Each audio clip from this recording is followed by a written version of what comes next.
اعوذ باللہ السمیع العلیم من الشیطان الرجیم بسم اللہ الرحمن الرحیم صلی اللہ علیہ یا ولی العصر ادرکنا ولا تہلکنا۔ تاریخ اسلام میں کئی ایسے افراد گزرے جنہوں نے سچے ہونے کا دعویٰ تو کیا، لیکن جب سورہ جمعہ کی 6 آیت نے یہ بڑھ کر اعلان کیا کہ فتمنوا الموت ان کنتم صادقین، کہ موت کی تمنا کرو اگر تم اپنے دعوے میں سچے ہو، تو اس آیت پر کھرا اترتا ہوا اس کائنات نے یا تو شیر خدا، مظہر کبریا، مشکل کشا، امیر المومنین امام علی علیہ السلام کو دیکھا، یا ان کے بعد ان کی اولاد کو۔ جب جنگ صفین میں امام حسن مجتبیٰ علیہ السلام نے اپنے بابا کو دشمنوں کی فوج کے درمیان جا کر ان پر حملہ کرتے ہوئے دیکھا تو آپ نے ان سے سوال کیا کہ اے بابا،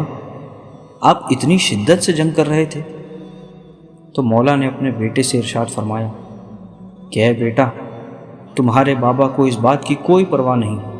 کہ وہ موت سے جا ملیں یا موت ان تک آ پہنچے۔ وہی علی 19ویں ماہ رمضان سن 40 ہجری اپنی دختر شہزادی کلثوم سلام اللہ علیہا کے گھر پر اپنے رب سے شوق ملاقات کی دعا کر رہے تھے۔ جناب کلثوم سلام اللہ علیہا فرماتی ہیں کہ اس رات میرے بابا مستقل کبھی حالت قیام میں ہوتے تو کبھی حالت قعود میں، کبھی رکوع میں تو کبھی سجود میں۔ ہر تھوڑی دیر بعد آپ اپنے حجرے سے باہر تشریف لاتے اور آسمان کی طرف نگاہ کرتے، ستاروں کو دیکھتے اور فرماتے خدا کی قسم، نہ میں نے کبھی جھوٹ بولا ہے اور نہ ہی مجھے کبھی جھٹلایا گیا۔ یقیناً یہ وہی رات ہے جس کا مجھ سے وعدہ کیا گیا ہے۔ پھر آپ اپنے مصلی پر واپس آتے اور اس طرح دعا کرتے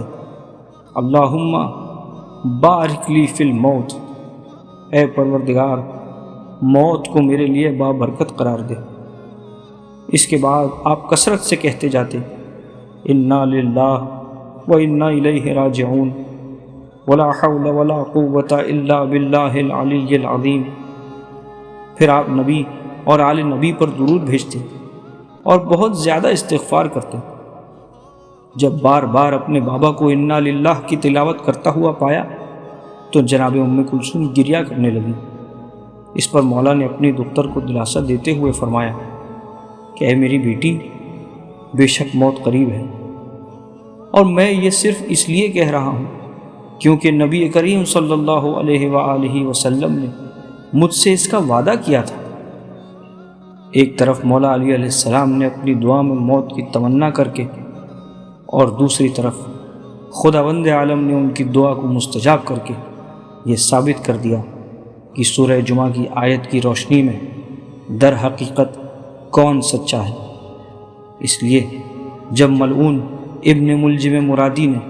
آپ کے سر اقدس پر ضربت لگائی تو آپ نے اپنی صداقت کا اعلان یہ کہہ کر کیا کہ فزت ورب الکعبہ، رب کعبہ کی قسم میں کامیاب ہو گیا۔ خدایا، تجھے واسطہ ہے امیر المومنین علیہ السلام کا، جس طرح تو نے ان کی دعا کو مستجاب کیا، اسی طرح پردہ غیب میں بیٹھے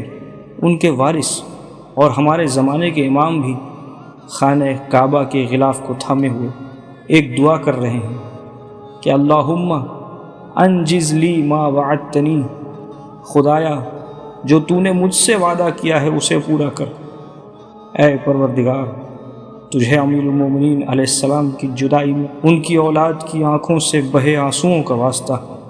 امام مہدی عجل اللہ تعالی فرجہ الشریف کے ظہور میں تعجیل فرما، اور ان کے ہمراہ ہمیں مولا علی علیہ السلام کی شہادت کا غم منانے کی توفیق عنایت فرما۔ آمین